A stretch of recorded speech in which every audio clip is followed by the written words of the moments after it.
Les damos la bienvenida a una emisión más de su noticiero de ABA Televisión. Mi nombre es Cristian Romero y estas son las noticias. Capitanes regentes de San Marino invitan al Papa Francisco a que visite esa pequeña república. Buongiorno. È un onore incommensurabile. El Papa Francisco recibió a Alessandro Cardelli y Mirko Dolcini, capitanes regentes de la República de San Marino. Per noi è importante, a San Marino abbiamo una tradizione cattolica importante. San Marino es una pequeña república europea en la que más del 97% de su población es católica. Un omaggio anche i prodotti tipici di San Marino, li proverà. También regalaron este ícono que representa la historia de San Marino con las hermosas montañas del pequeño país junto a este libro que explica los detalles de la obra.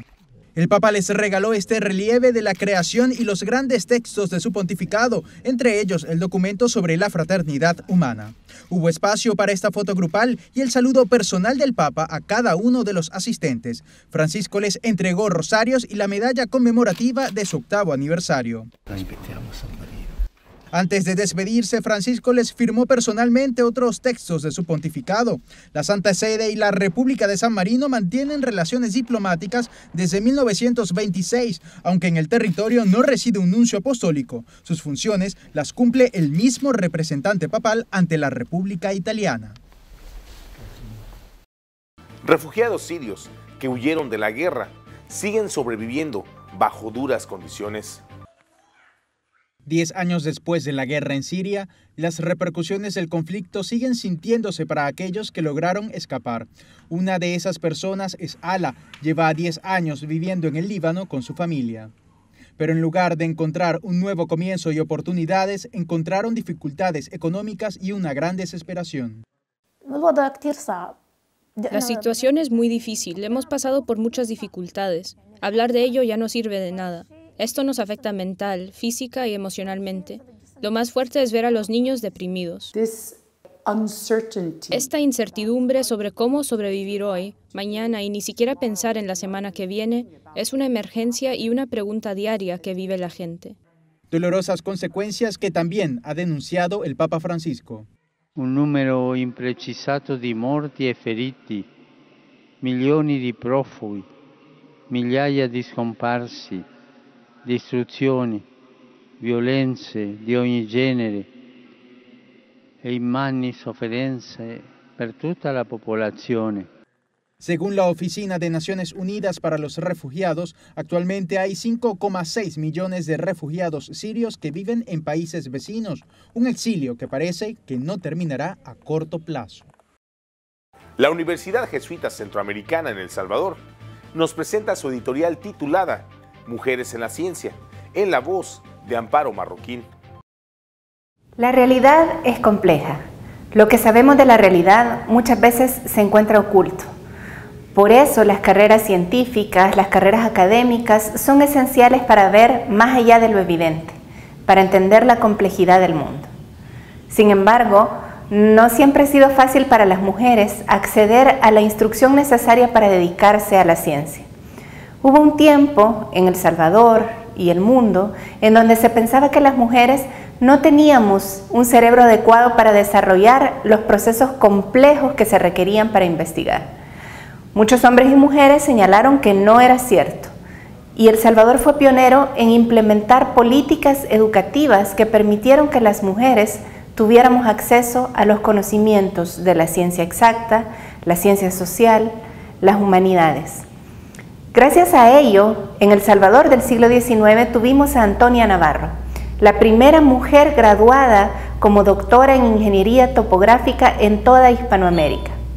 Sin embargo, hasta hoy, muchas de las mujeres tenemos asignadas tareas de cuidado que nos vuelven difícil continuar las carreras de ciencia. Cuando revisamos las estadísticas, nuestro país tiene más académicos hombres graduados como doctores que mujeres. Tenemos más académicos hombres que se dedican a tareas de investigación que mujeres. Tenemos también más hombres que son legisladores, ministros, que piensan las políticas que nos permiten hacer investigación y que lamentablemente lo piensan desde su realidad. Esto no quiere decir que no podemos hacerlo y que no lo hacemos. Hacemos ciencia. Los datos de investigación en países del primer mundo muestran que los equipos de investigación y de ciencia que están constituidos por hombres y mujeres suelen ser más exitosos. Lo que hemos entendido después de mucho tiempo y muchas reflexiones es que no basta con permitir que las mujeres tengamos acceso a los espacios de educación e investigación de la ciencia. Es urgente construir políticas y tomar decisiones que permitan a las mujeres acceder a becas, que apoyen las tareas de cuidado de manera colectiva como sociedad, que recuerden a las niñas que no hay tarea científica a la que no puedan dedicarse. Desde la UCA, seguimos esforzándonos e impulsando los espacios en donde tanto hombres como mujeres pueden dedicarse a la ciencia. Y hacemos un llamado para que las instituciones educativas, sus directores, las familias, nuestras universidades se comprometan a ello.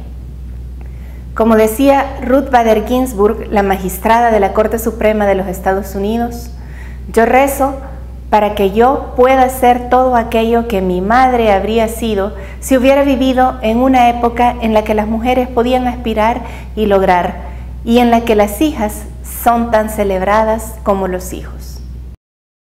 A continuación tenemos el agrado de presentarles una reflexión del Evangelio del Día, a cargo de nuestro director general, Jaime Sevilla. En el Evangelio de hoy tenemos un hecho hermoso, la manifestación de la misericordia de Dios con un paralítico que estaba junto a la piscina de Betesda. 38 años llevaba ahí. Jesús le dijo, ¿quieres curarte? Y él inocentemente le dice, no tengo quien me meta a la piscina. Cuando yo llego y la agua está agitada, alguien más se me ha adelantado. Jesús le dijo, levántate, coge tu camilla y anda. Y al instante se curó. Es hermoso, porque lo primero que le pregunta a Jesús es, ¿quieres curarte? O sea, Jesús siempre espera que el ser humano tome la iniciativa de un deseo profundo, es decir, sí, quiero.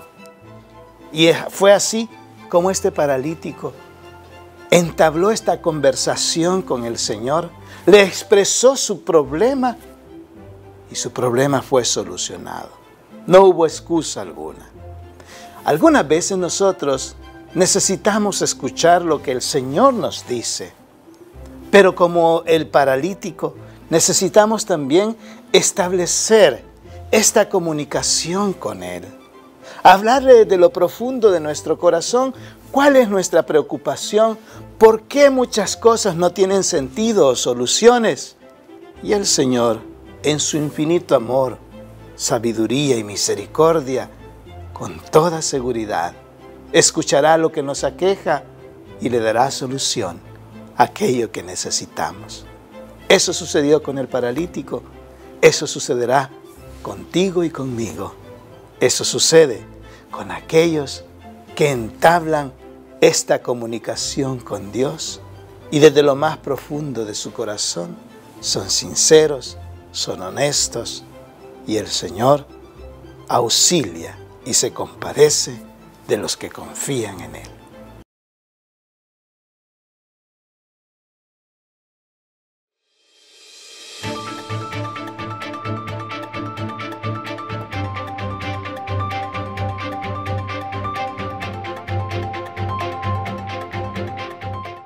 Expresidenta de Bolivia fue enviada a la cárcel con detención preventiva.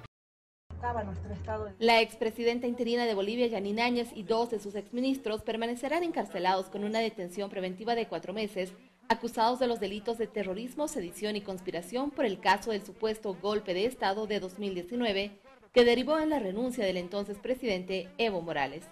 Sin embargo, el gobierno aseguró que busca una condena de 30 años. Se van a presentar mañana a las 8 de la mañana todas estas 4 acciones de juicio de responsabilidades iniciales y seguramente en las próximas semanas también vamos a presentar la acción penal por las masacres sangrientas a partir de los avances que ha estado haciendo el Ministerio Público. Desde su celda en la ciudad de La Paz, la exmandataria Yanina Áñez acusó al Movimiento al Socialismo, partido oficialista del presidente Luis Arce, de manipular la justicia. Tengo todo el apoyo del pueblo, así como todos, porque todos defendemos nuestro Estado de Derecho y de nuestra familia y de todos los que creemos en la democracia. Líderes opositores rechazaron estas aprehensiones y convocaron a movilizaciones ciudadanas, según indicaron, para defender la democracia.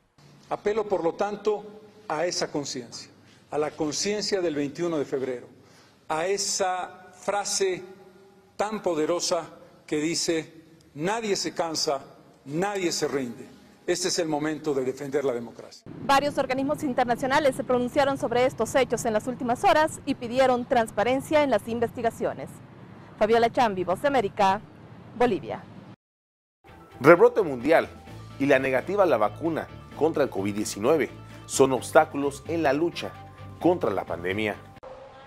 Sobre Italia se cierne un escenario poco alentador a partir de este lunes, tras el anuncio de medidas de confinamiento y cierres de locales. Las autoridades asumen esta decisión luego de registrarse un incremento de 10% en las tasas de contagio por coronavirus en la pasada semana. Hace unos días agradecí a los italianos su infinita paciencia. Soy consciente de que las medidas de hoy tendrán consecuencias para la educación de los niños, para la economía y también para el estado psicológico de todos nosotros. El presidente de la Cruz Roja me recordó la dificultad psicológica que han sufrido algunas personas, especialmente los ancianos. Pero creo que es igual para todos, especialmente para las personas que viven solas, que hoy se sienten aún más solas. Por otra parte, en Estados Unidos, el principal asesor del equipo de respuesta especial contra COVID-19 de la Casa Blanca, Anthony Fauci, dijo que el expresidente Donald Trump sería muy influyente en sus seguidores si los instara a darse la vacuna contra el coronavirus. Parece una contradicción intrínseca el hecho de que tienes un programa que se inició durante su presidencia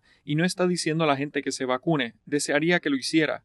Tiene una influencia tan increíble sobre la gente del Partido Republicano. Realmente cambiaría las reglas del juego si lo hiciera. Entre tanto, los expertos en salud pública advierten sobre un potencial aumento de las tasas de contagio y ocupación hospitalaria tras la movilización en todo el país por las vacaciones de primavera en los sistemas de educación en distintos niveles. Entre tanto, en Texas, el Departamento de Policía de Galveston dio a conocer el video del arresto de una mujer de 65 años de edad quien se negó a usar un tapabocas dentro de un banco de la ciudad. En ese estado fueron aliviadas las restricciones de uso de mascarilla y ocupación de locales comerciales. De acuerdo a los CDC, estas medidas son de cumplimiento individual y ayudan al control de la diseminación de la carga viral, sobre todo por el peligro de mayor contagio en las mutaciones del coronavirus. José Pernalete, Voz de América, Miami.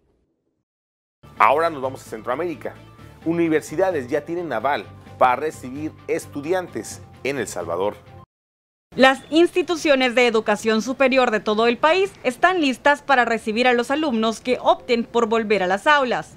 La totalidad de estos centros ya cuenta con la autorización de protocolos de bioseguridad contra la COVID-19 de los Ministerios de Salud y Educación, dijo el gobierno. Total de educación superior en las universidades y centros tecnológicos, que son 32, han finalizado el proceso ya de certificación, de regreso a clase. Este es el documento que hace constar que las instituciones ya están autorizadas para recibir estudiantes. Debe colocarse en un lugar visible, de acuerdo con los lineamientos gubernamentales. Asimismo, 474 instituciones, desde preescolar hasta educación media, ya se acreditaron entre el viernes y este lunes. La cifra alcanzó 3.624, de las que 541 son privadas. Estas reciben una capacitación por medio de Google Classroom para el personal de atención, que ellos han designado quién es el personal que va a recibir la capacitación, y al finalizar eso de manera exitosa, entonces es que se les entrega el certificado. El secretario de Innovación dijo que los protocolos son específicos para cada institución, dependiendo de la naturaleza de su funcionamiento e infraestructura, por lo cual cada una debe darlo a conocer a padres de familia y estudiantes. En Sudamérica, nuestro amigo el padre Manuel Rodríguez Rodríguez, misionero claretiano de nuestra cadena hermana JN19 Televisión, nos tiene un reportaje especial desde Lima, Perú, de lo que ocurre en ese país. Reporta para la cadena de televisión ABBA y JN19 del Perú, el padre Manuel Rodríguez Rodríguez, misionero claretiano. Lo primero que quisiéramos resaltar es que el presidente de la Conferencia Episcopal Peruana y a la vez presidente de todas las conferencias latinoamericanas, OCELAN, Monseñor Miguel Cabrejos Vidarte, ha escrito una carta al director del diario La República, que el domingo pasado en su edición presentó un artículo ridiculizando a la Virgen María. Monseñor Cabrejos, con toda razón, acudiendo a la Constitución del Perú y al Código de los Periodistas, donde se exige respeto de las creencias, pues pide que se retracte y pide que no ocurra nunca más, porque hiere a la fe de muchos católicos, millones y millones de católicos y católicas del Perú que se sienten heridos por ese artículo y esa ridiculización de la Santísima Virgen María. Ayer comenzaron las clases oficialmente en los colegios nacionales, todo por online, al menos hasta el 15 de abril todo va a ser online. Y luego ya seguramente algunos colegios podrán tener clases presenciales o semipresenciales. Solamente, según se prevé, un 22%. Los alumnos que ya han participado ayer fueron como el 66%, 70% más o menos. Pero quedan otros muchos sin participar. Y lo cierto es que el 40% de los hogares peruanos no tienen acceso a Internet, con lo cual pues están como ajenos y casi excluidos de seguir las clases. Se está impulsando mucho el dirigir las clases por radio. El radio sí llega prácticamente a todos los rincones del Perú, no así la televisión, pero la radio sí llega a todo el Perú. Se habla de una posible tercera ola. Las vacunas todavía van muy lentas. Por ahora se han vacunado 385.973 personas. Va todo bastante lento. Ojalá avance un poquito más. El toque de queda se mantiene desde las 9 de la noche hasta las 4 de la mañana. Se está hablando de que la Semana Santa probablemente habrá una inmovilización, sobre todo pues Jueves Santo, Viernes Santo, Sábado Santo y Domingo de Resurrección, para evitar más contagios. También se está recibiendo en parte el bono de 600 soles. Mucha gente no sabe cómo reclamarlo, cómo acudir. Hay un teléfono, es el teléfono 101. Se llama ahí, hay que tener paciencia porque a veces deriva a otros, pero ahí es donde tienen que informar cada persona si es que recibe el bono y cuándo puede recibirlo. Reportó desde Lima el padre Manuel Rodríguez Rodríguez, misionero claretiano.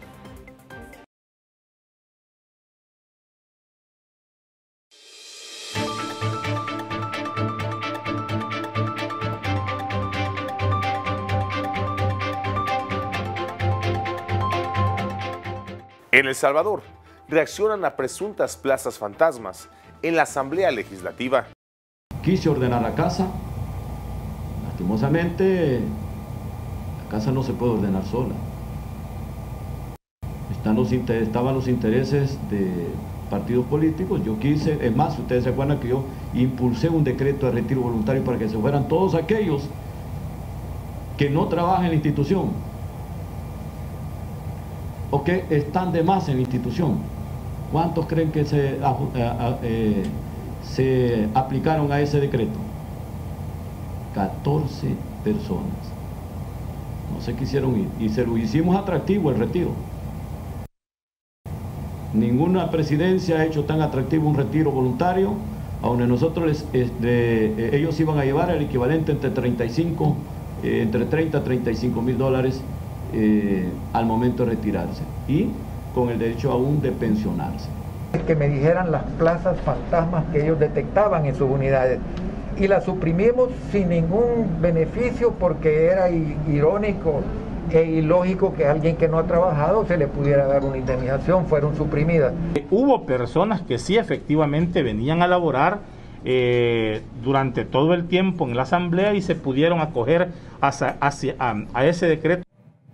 Claro que aquí todos los grupos parlamentarios tienen ese problema y ningún grupo parlamentario se libra de esa situación. Yo no le puedo decir cuántas, porque no soy el jefe de grupo parlamentario y no tengo pues esa información. Sin embargo, es una situación que hay que erradicarla. Quien más plazas fantasmas tienen son los aliados de Nuevas Ideas aquí en la asamblea, y eso es de sobra conocido por Raimundo y todo el mundo. Está hablando del partido Gana. Claro, él mismo lo aceptó, Gallegos, diciendo que el presidente conocía que estaban 11 familiares de ellos aquí. En el FMLN tenemos 203 empleados en total en el grupo parlamentario, y pueden ser ubicados fácilmente en sus puestos de trabajo. Ahora les presentamos el capítulo general 28 de la comunidad religiosa salesiana desde Turín, Italia. Mis queridos hermanos salesianos de Don Bosco, me dirijo ahora a todos ustedes. Es la hora del capítulo general 28.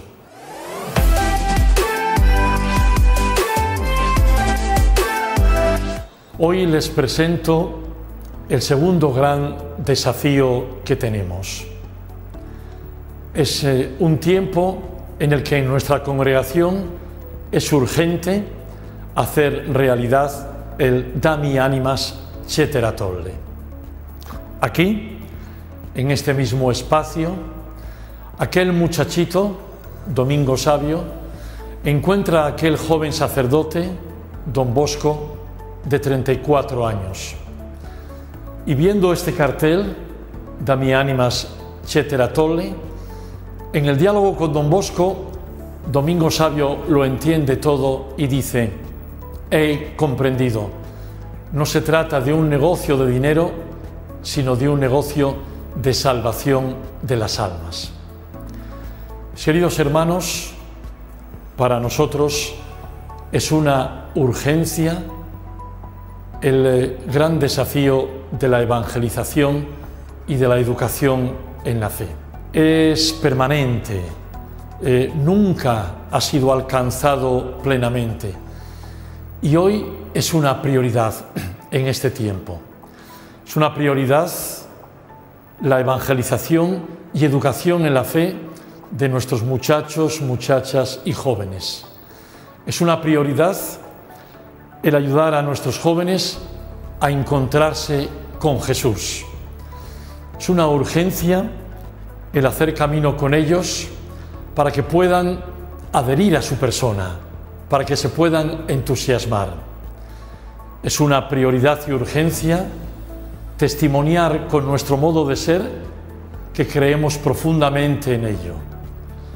Es una prioridad y una urgencia saber acompañar a cada muchacho y muchacha en esa construcción que están haciendo de sus vidas. Tantas veces nos preguntamos por la animación vocacional y por la respuesta vocacional. Mis queridos hermanos, aquí la tenemos. La prioridad en la educación, en la fe y en la evangelización. El acercar a los jóvenes al encuentro con el Señor y el comprometerles en el servicio a los demás son claves esenciales. Lo mismo hizo Don Bosco con aquellos primeros muchachos, haciéndoles sentir que el Dami Animas Cetera Tolle era lo más importante. Podemos decir que justamente esta expresión define perfectamente lo que ha sido el proyecto de vida de Don Bosco y el que tiene que ser para la congregación hoy. Hoy, 16 de marzo, en el Santoral de la Iglesia, celebramos el Día de San Clemente María Hofbauer. Conozcamos su historia. En 1795, estaba oficiando una misa solemne en la iglesia de San Beno en Varsovia, cuando varias bombas impactaron contra el templo, pero los feligreses permanecieron impertérritos porque San Clemente Hofbauer, que continuó con su predicación, les dijo que nada sucedería porque Dios los protegía, y en efecto, ni ellos ni la ermita sufrieron daño alguno. Ese fue el único hecho sobrenatural que le ocurrió a este santo, cuya vida, por el contrario, siempre estuvo signada por los obstáculos, pero jamás se arredró ante las contingencias, las que por el contrario lo revestían de bríos para continuar con su labor apostólica y evangélica.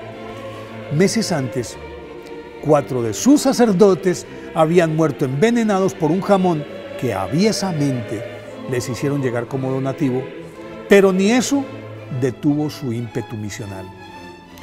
Huérfano de padre, San Clemente Hofbauer, nacido el 26 de diciembre de 1751, empezó a trabajar a los 7 años para ayudar a la manutención de sus 11 hermanos, y a los 14 entró como ayudante de panadería en la abadía de Klosterbruck. Aprovechó esa coyuntura para estudiar latín, pero la temprana muerte de su preceptor frustró su deseo de ser sacerdote. Después de muchos años de luchar infructuosamente, vivió como ermitaño, realizó varias peregrinaciones a Roma, pidió ayuda en todas partes. Se radicó en Viena y mientras trabajaba como panadero, ayudaba en una iglesia cercana. 2 damas de la alta sociedad, sorprendidas por su evidente vocación, lo patrocinaron y por fin pudo concluir sus estudios de teología en Roma y fue recibido en la congregación de los Padres Redentoristas. En 1785, tras ser ordenado sacerdote tardíamente a los 34 años, San Clemente Hofbauer fue enviado a la desvencijada iglesia de San Beno en Polonia y la reconstruyó en tiempo récord. En cuestión de meses ya no cabían en el templo los feligreses, y eso que celebraba 5 Eucaristías diarias y confesaba de la mañana a la noche. Muy pronto abrió 2 orfanatos en los que vivían, separados, claro, 300 niños y 200 niñas. Las conversiones fueron de tal alcance que imagínense que en un solo año repartió 104.000 comuniones, pero sus enemigos, incluso fue encarcelado varias veces por el gobierno anticlerical, esos enemigos no le daban tregua. Después de 20 años de encomiable labor apostólica, fue expulsado de Polonia.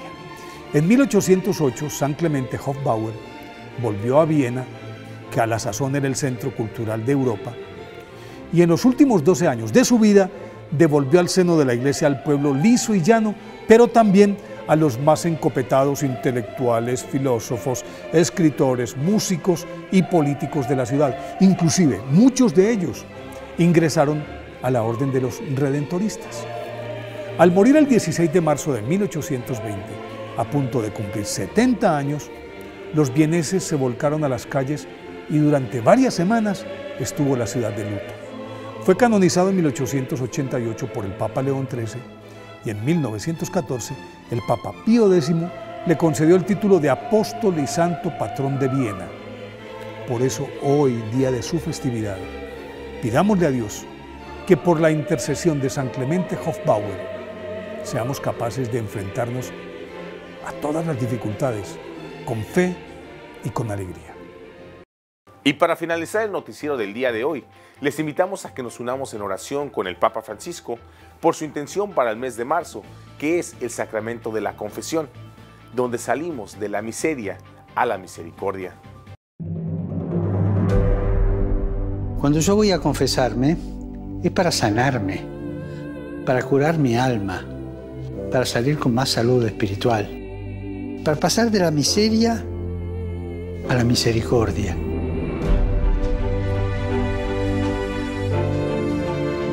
El centro de la confesión no son los pecados que decimos, sino el amor divino que recibimos y que siempre necesitamos.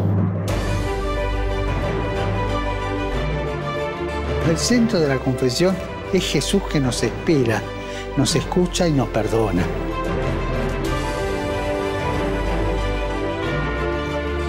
Recuerden esto, en el corazón de Dios estamos nosotros antes que nuestras equivocaciones.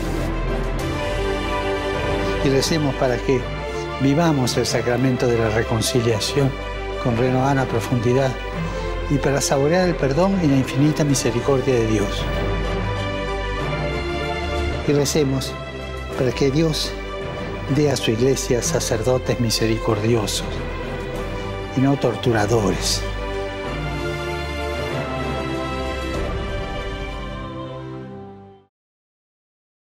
Y así hemos llegado al final de una emisión más de su noticiero de ABA Televisión. Muchas gracias por su preferencia y continúen con nuestra programación. Les invitamos a sintonizarnos todos los días por www.abatvn.com, por Canal 75 de Guatemala, por Multivisión, en nuestras plataformas digitales de Roku TV y Amazon Fire, así como en nuestras cadenas hermanas y, como siempre, en nuestras redes sociales. Ahí nos vemos y que Dios les siga bendiciendo.